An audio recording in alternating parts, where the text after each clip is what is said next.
दोस्तों, किसी गांव के आखिरी कोने में एक टूटी फूटी झोपड़ी खड़ी थी। मिट्टी की दीवारें, ऊपर छप्पर और एक दरवाजा जो हर बार हवा में चरमराता था। उसी झोपड़ी में रहता था राजू, 16 साल का, दुबला पतला, आंखों में सूनापन लिए एक लड़का। गांव वालों के लिए वो बस अनाथ था, जिसे न माँ थी, न बाप और न कोई रिश्तेदार। राजू के माता पिता की मौत तब हुई थी जब वो बहुत छोटा था। किसी ने उसे गोद नहीं लिया, किसी ने स्कूल नहीं भेजा। गांव की पंचायत ने कहा, इसे रहने दो इसकी झोपड़ी में और खुद कमाकर खाए तो अच्छा है। राजू की जिंदगी हर दिन एक नई चुनौती थी। सुबह सूरज के साथ उठता, वही पुराना फटा कुर्ता पहनता और काम की तलाश में निकल जाता। उसकी दिनचर्या में स्कूल, खेल या आराम का कोई नामो निशान नहीं था।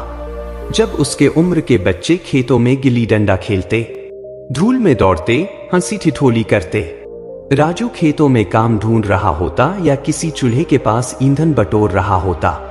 कई बार बच्चों ने उसका मजाक उड़ाया, अरे राजू फिर खेत में जा रहा है, अरे भाई चलो खेलते हैं, तू तो मजदूर बन गया है।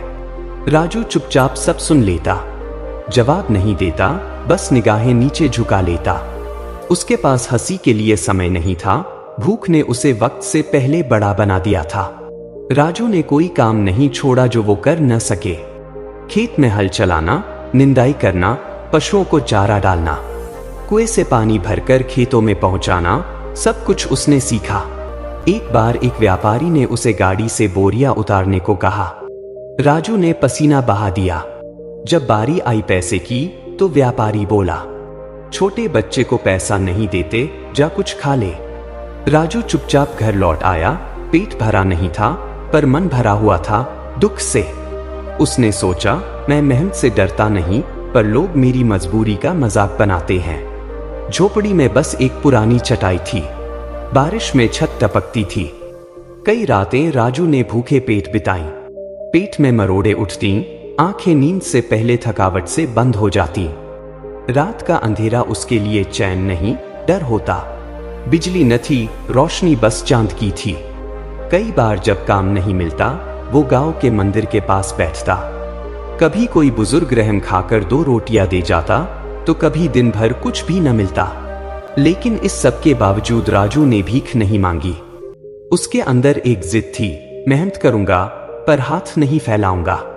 राजू ने कई बार खुद से कहा, सब कहते हैं नशा बुरा है, मैं कहता हूं नशा मेहनत का करो। ये भूख, ये ताने, ये अपमान और यही सिखा रहे हैं मुझे। अगर मैं रोज कुछ काम कर लूं तो एक दिन ऐसा आएगा जब लोग मुझे इज्जत से पहचानेंगे। उसने खेलों का नशा छोड़ा। टीवी जैसी चीजें देखना उसके लिए सपने जैसा था। बचपन में खिलौने नहीं थे और अब सपनों में सिर्फ रोटी, मेहनत और छत दिखाई देती थी। राजू के साथ के कई लड़के स्कूल जाते थे। वे शाम को खेलने निकलते, नए कपड़े पहनते। जब भी वे राजू को देखते, हंसते, राजू तुझे भी नौकरी मिल गई क्या? अरे भाई तू बच्चा है या मजदूर? तेरे जैसे लड़के को स्कूल नहीं, बेलचा चाहिए। राजू को चुभते ये शब्द, मगर हर बार वो गहरी सांस लेता। अपने हाथों की लकीरें देखता, मजदूरी से भरी हुई, और खुद से कहता, ये लोग आज मजाक बना रहे हैं, कल मेरा सम्मान करेंगे। एक दिन गांव की शाम धीरे धीरे काली चादर ओढ़ने लगी थी। बादल घिर आए थे और दूर कहीं बिजली चमक रही थी। लोग अपने अपने घरों को लौटने लगे, दरवाजे बंद करने लगे, चूल्हे जलने लगे। लेकिन राजू अब भी अपने झोपड़ी के बाहर बैठा आसमान की तरफ देख रहा था। उस दिन उसे कोई काम नहीं मिला था। 3 घरों के चक्कर काटे थे, 2 खेतों में गया था, कहीं भी कुछ नहीं मिला। पेट खाली था और जेब में एक भी सिक्का नहीं। शायद आज भी भूखा ही सोना पड़ेगा, उसने धीरे से कहा और उठकर झोपड़ी के भीतर चला गया। अभी कुछ ही पल बीते थे कि बाहर से तेज हवा और पानी की थपेड़े आने लगी। तूफानी बारिश शुरू हो गई थी, मानो बादलों ने अपने सारे दुख आज जमीन पर उंडेल दिए हों। राजू को बारिश से डर नहीं लगता था, लेकिन उस रात कुछ अलग था। गांव के बीचों बीच एक पुराना गोदाम था जो सेठ हरिप्रसाद का था। गांव में अनाज का सबसे बड़ा व्यापार उसी के पास था। उस रात उसके गोदाम में एक छोटा ट्रक आया जो दूर के कस्बे से आया था। उसमें बोरियों में भरकर ताजा अनाज लाया गया था। लेकिन तबाही ये थी कि ट्रक लेट हो गया था और बरसात शुरू हो चुकी थी।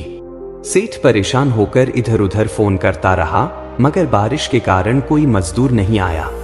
अगर ये बोरियां ट्रक से उतारी नहीं गईं, तो सब अनाज भीग कर सड़ जाएगा। उसने बाहर खड़े होकर चीखा, मगर गांव सुनसान हो चुका था।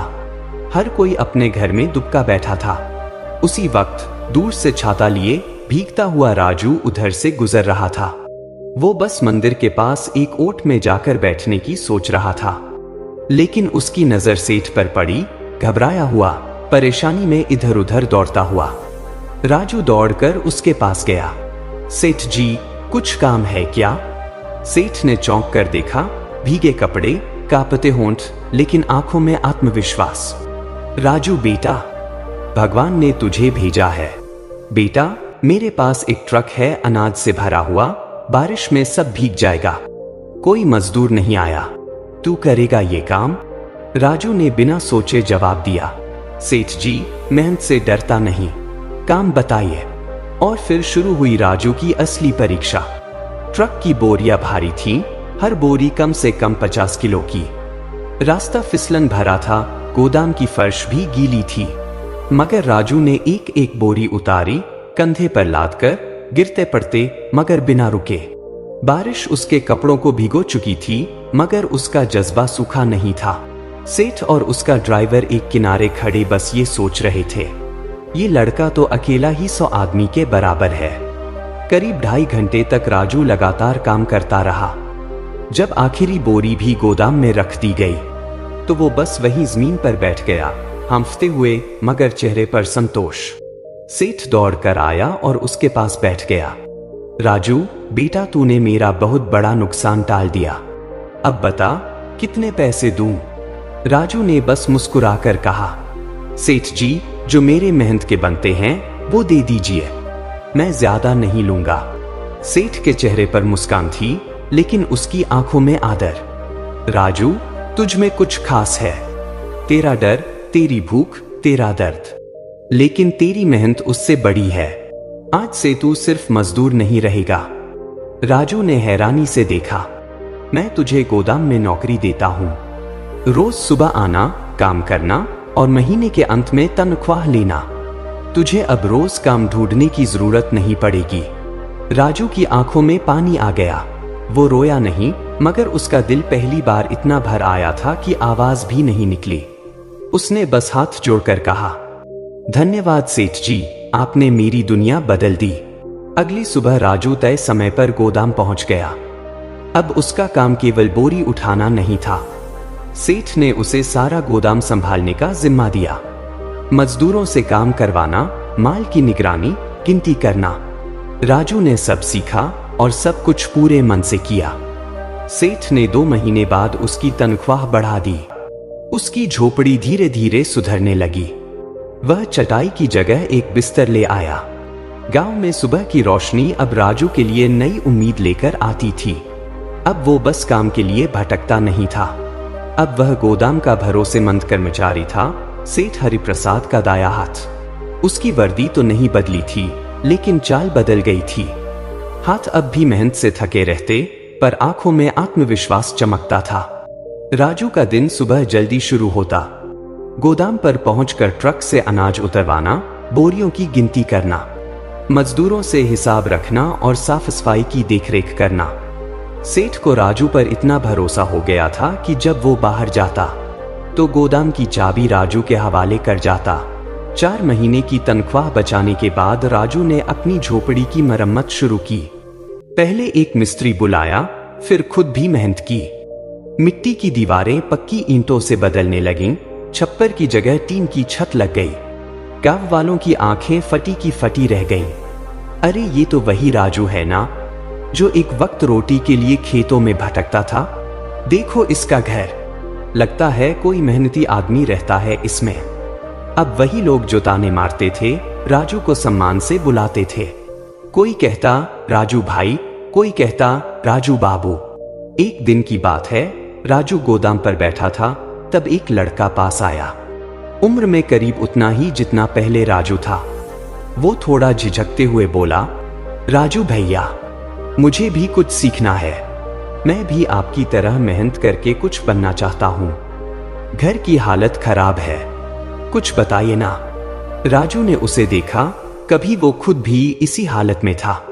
राजू ने मुस्कुराकर उसका कंधा थपथपाया और कहा, भाई, नशा खेलकूद का नहीं, मेहनत का करो। दुनिया के ताने सहो, पर मेहनत से मुंह मत मोड़ो। अगर तुम काम से भागोगे तो रोटी भी भागेगी, लेकिन अगर मेहनत को अपना साथी बना लोगे तो रोटी, इज्जत और सपने सब तुम्हारे होंगे। लड़का कुछ बोल नहीं सका। उसके चेहरे पर एक चमक थी, जैसे उसे रास्ता मिल गया हो। धीरे धीरे गांव में बदलाव दिखने लगा। कई लड़के जो पहले दिन भर आवारा घूमते थे, अब गोदाम पर आकर मदद करने लगे। राजू उन्हें सिखाता, समझाता और जिंदगी की सच्ची सीख देता। राजू अब सिर्फ मजदूर नहीं रहा, वो अब प्रेरणा बन चुका था। सेठ हरिप्रसाद एक दिन गांव के चौपाल में बोले, राजू जैसे लड़के इस गांव का गौरव हैं। अगर हर बच्चा मेहनत को अपनाए तो ये गांव भी एक दिन शहर बन सकता है। कभी जो लड़का बारिश में भीगा, भूखा सोया और तानों का शिकार हुआ, अब वो मिसाल बन चुका था। राजू ने खुद से एक दिन कहा था, मैं मेहनत से डरूंगा नहीं, क्योंकि रोटी मेहनत से मिलती है, रहम से नहीं। और आज वो बात सच हो गई थी। अब उसकी झोपड़ी घर बन चुकी थी। दिल में डर की जगह आत्मसम्मान था और उसके शब्द अब सिर्फ कहानियां नहीं, सबक बन गए थे। दोस्तों, यह कहानी हमको सीखती है कि नशा मेहनत का करो। नशा उस पसीने का जो रोटी कमाता है, नशा उस रास्ते का जो इज्जत तक जाता है। क्योंकि आशिकी का नशा सिर्फ एक पल की खुशी है, पर मेहनत का नशा जिंदगी बदल देता है। दोस्तों, अगर आपको ये कहानी पसंद आई हो तो हमारे YouTube चैनल कहानी वेल बाबा को जरूर सब्सक्राइब करें। बेल आइकन दबाइए ताकि हर नई प्रेरणादायक कहानी सबसे पहले आप तक पहुंचे।